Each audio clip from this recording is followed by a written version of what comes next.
Leviticus 23. At sinalita ng Panginoon kay Moises na sinasabi, "Salitain mo sa mga anak ni Israel at sabihin mo sa kanila, ang mga takdang kapistahan sa Panginoon, na inyong itatanyag na mga banal na pagpupulong, ay mga ito nga ang aking mga takdang kapistahan. 6 na araw na gagawa, datapwat sa ika-7 araw ay Sabat na takdang kapahingahan, siyang banal na pagpupulong, anumang gawa ay huwag ninyong gagawin, isang Sabat sa Panginoon sa lahat ng inyong tahanan.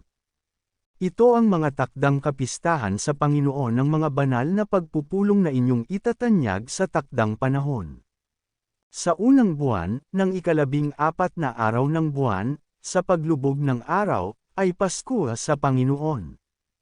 At ng 15 araw ng buwang iyan, ay kapistahan ng tinapay na walang lebadura sa Panginoon, 7 araw na kakain kayo ng tinapay na walang lebadura. Sa unang araw ay magkakaroon ng banal na pagpupulong, anumang gawang paglilingkod ay huwag ninyong gagawin. Kundi maghahandog kayo sa Panginoon na 7 araw ng handog na pinaraan sa apoy, sa ika-7 araw ay magkakaroon ng banal na pagpupulong anumang gawang paglilingkod ay huwag ninyong gagawin. At sinalita ng Panginoon kay Moises na sinasabi, "Salitain mo sa mga anak ni Israel, at sabihin mo sa kanila, pagka kayo'y nakapasok sa lupain na ibibigay ko sa inyo, at inyong nag-apas na ang ani ni Yaon, ay magdadala nga kayo sa saserdote ng bigkis na pinakapangunang bunga ng inyong paggapas. At aalugan niya ang bigkis sa harap ng Panginoon upang tanggapin sa ganang inyo, sa kinabukasan pagkatapos ng Sabat aalugan ng saserdote. At sa araw na inyong alugan ang bigkis, ay maghahandog kayo ng isang korderong lalaki ng unang taon, na walang kapintasan, na pinakahandog na susunugan sa Panginoon. At ang handog na harina ni Yaon ay magiging 2/10 bahagi ng 1 epa ng mainam na harina na hinaluan ng langis, handog nga sa Panginoon na pinaraan sa apoy na pinakamasarap na amoy, at ang pinakahandog na inumin ni Yaon ay alak, na ika-4 na bahagi ng 1 hin. At huwag kayong kakain ng tinapay, ni trigong sinangag, ni uhay na bago, hanggang sa araw na ito, hanggang sa inyong madala ang alay sa inyong Diyos, siyang palatuntunan magpakailanman sa buong panahon ng inyong lahi, sa lahat ng inyong mga tahanan. At kayo'y bibilang sa inyo mula sa kinabukasan ng Sabat mula sa araw na inyong dalhin ang bigkis na handog na inalog, magiging 7 Sabat na ganap. Sa makatuwid bagay hanggang sa kinabukasan ng ika-7 Sabat, bibilang kayo ng 5 araw, at maghahandog kayo ng bagong handog na harina sa Panginoon.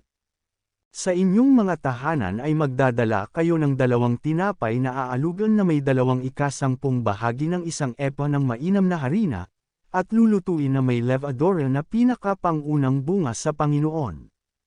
At ihaharap ninyo ang tinapay na kalakip ng 7 kordero ng unang taon na walang kapintasan, at ng 1 gayang toro at ng 2 tupang lalaki, mga handog sa Panginoon na susunugan, nakalakip ng kanilang handog na harina, at ng kanilang mga handog na inumin, handog nga na pinaraan sa apoy na pinakamasarap na amoy sa Panginoon.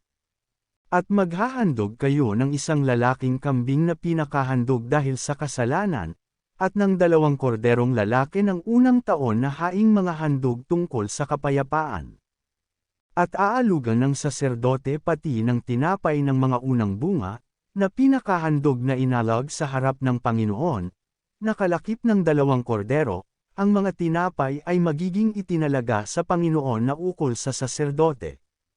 At inyong ihahayag sa araw ding iyan, magiging banal na pagpupulong nga sa inyo.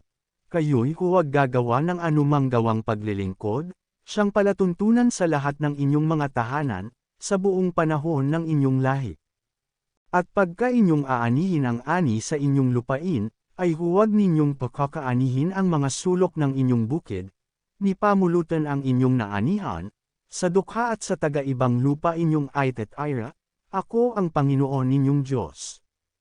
At sinalita ng Panginoon kay Moises na sinasabi, "Salitain mo sa mga anak ni Israel, na iyong sabihin, sa ika-7 buwan, sa unang araw ng buwan, ay magkakaroon kayo ng takdang kapahingahan, na pinakaalaalang may tunog ng mga pakakakbanal na pagpupulong nga. Kayo'y huwag gagawa ng anumang gawang paglilingkod, at kayo'y maghahandog ng handog sa Panginoon na pinaraan sa apoy. At sinalita ng Panginoon kay Moises na sinasabi, gayon may sa ika-10 araw nitong ika-7 buwan ay araw ng pagtubos, magiging sa inyo'y banal na pagpupulong, at papagdadalamhatiin ninyo ang inyong mga kaluluwa, at maghahandog kayo ng handog sa Panginoon na pinaraan sa apoy.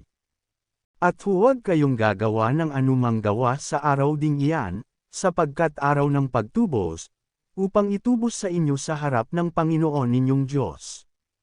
Sapagkat sinumang tao na hindi magdalamhati sa araw ding iyan ay ihihiwalay sa kanyang bayan.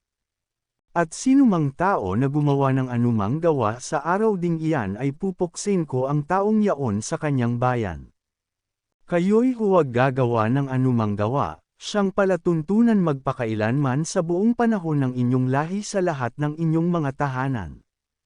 Magiging Sabath na takdang kapahingahan sa inyo, at inyong pagdadalamhatiin ang inyong mga kaluluwa sa ika-9 na araw ng buwan sa hapon, mula sa pagkalubog ng araw hanggang sa muling pagkalubog ng araw ay ipangangilan ninyo ang inyong Sabath. At sinalita ng Panginoon kay Moises na sinasabi, iyong salitain sa mga anak ni Israel, na sabihin, sa ika-15 araw ng ika-7 buwang ito ay kapistahan ng mga balag na 7 araw sa Panginoon. Sa unang araw ay magkakaroon ng banal na pagpupulong, kayo'y huwag gagawa ng anumang gawang paglilingkod. 7 araw na maghahandog kayo sa Panginoon ng handog na pinaraan sa apoy, sa ika-8 araw ay magkakaroon kayo ng banal na pagpupulong, at kayo'y maghahandog sa Panginoon ng handog na pinaraan sa apoy, siyang pinakadakilang kapulungan, huwag kayong gagawa ng anumang gawang paglilingkod. Ito ang mga takdang kapistahan sa Panginoon, na inyong itatanyag na mga banal na pagpupulong, upang maghandog sa Panginoon ng handog na pinaraan sa apoy, ng handog na susunugan, at ng handog na harina, ng hain, at ng mga handog na inumin na bawat isa ay sa kanyang sariling kaarawan.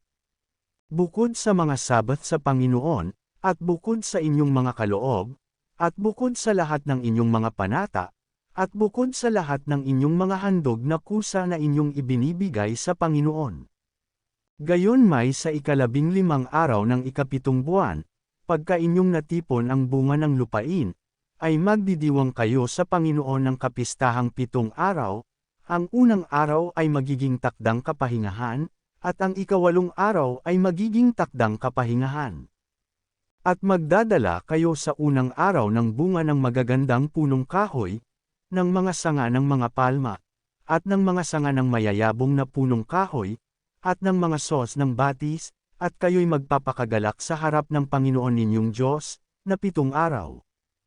At inyong ipangangiling isang kapistahan sa Panginoon na 7 araw sa bawat taon, siyang palatuntunan magpakailanman sa buong panahon ng inyong lahi, sa ika-7 buwan ay ipagdidiwang ninyo ang kapistahang ito.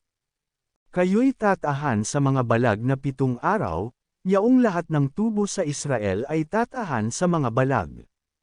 Upang maalaman ng inyong mga lahi na sa mga balag pinatahan ko ang mga anak ni Israel, nang aking ilabas sa lupain ng Ehipto, ako ang Panginoon ninyong Diyos. At ipinakilala ni Moises sa mga anak ni Israel ang mga takdang kapistahan sa Panginoon.